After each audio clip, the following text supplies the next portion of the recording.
L'expert a invité le sapiteur et donc ce dernier va avoir reçu un message avec un certificat lui permettant d'accéder à la plateforme. En même temps que le certificat a été créé, un dossier spécial sapiteur avec le nom du sapiteur a été créé sous le répertoire de l'expert dans le coffre-fort de la dématérialisation. Donc là, je suis l'expert et effectivement, je vois bien que le coffre-fort a été complémenté d'un dossier sapiteur avec le nom de mon sapiteur GeoTrouveTout. Voilà, donc le sapiteur va pouvoir accéder à cette partie-là. Donc ce que nous allons voir. Donc là, je suis connecté en tant qu'expert sur la plateforme et effectivement, je constate que un dossier a été créé avec le nom du sapiteur que je viens d'inviter. Voilà, donc nous allons maintenant prendre le rôle de sapiteur et voir ce que nous pouvons faire sur la plateforme. Donc suite à l'invitation de l'expert, GeoTrouveTout a reçu un mail de notification d'Opalex lui indiquant qu'il peut aller chercher son certificat à l'adresse indiquée et que le mot de passe se trouve dans le mail qui suit. Donc nous allons nous rendre à cette adresse. Pendant ce temps, je vais aller prendre le mail suivant pour effectivement copier ce mot de passe qui va me permettre d'installer le certificat. Donc je retourne sur la plateforme qui m'invitait à télécharger le certificat. Donc là sont à disposition des manuels d'utilisation, donc soit pour utilisation avec Firefox, soit avec Chrome et IE sous Windows, soit sous macOS. Donc là je vais télécharger le certificat, j'enregistre le fichier dans mes téléchargements, donc certificat logiciel Opalex 3. Et je vais aller utiliser ce certificat pour l'installer dans Firefox. Donc ici, je vais dans les options de Firefox. Je vais dans Avancer, Certificats, Afficher les certificats.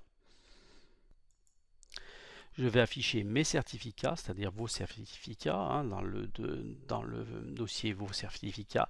Et là, je vais importer le certificat qui m'a été que je viens de télécharger. Donc pour ce faire, je vais aller dans les téléchargements. Ici, c'était celui-ci, le 3. Il me demande un mot de passe pour déchiffrer ce fichier. Je lui copie et le certificat est importé. Ça y est, j'y retrouve tout, un certificat qui lui permet d'accéder à la plateforme. Donc à partir de là, je vais pouvoir retourner en tant que sapiteur sous la plateforme Opalex.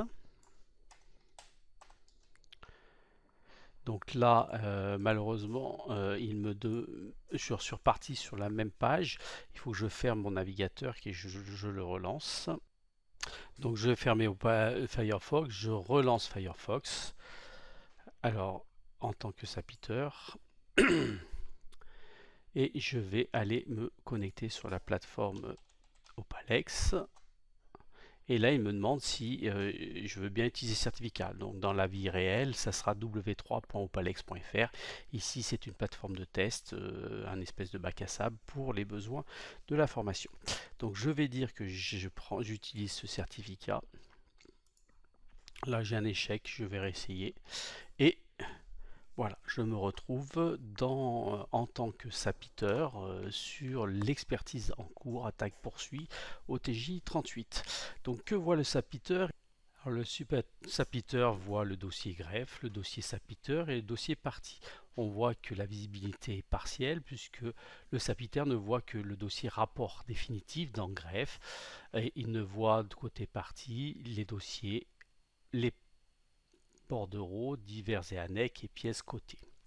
Donc le sapiteur va pouvoir dans le dossier sapiteur venir déposer des documents pour l'expert ou l'expert va pouvoir venir lui communiquer des documents. Le sapiteur va également pouvoir déposer donc son rapport, ce que nous allons faire. Donc là, pour les besoins, le sapiteur va déposer son rapport. En fait, il va suivre l'expertise, éventuellement prendre connaissance d'autres pièces des parties.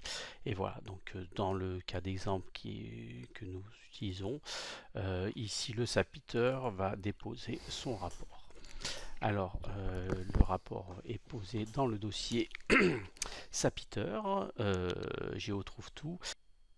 l'expert va être avisé par courriel du fait que le sapiteur a déposé son rapport. Voilà, et bien suite des opérations au prochain chapitre. Merci.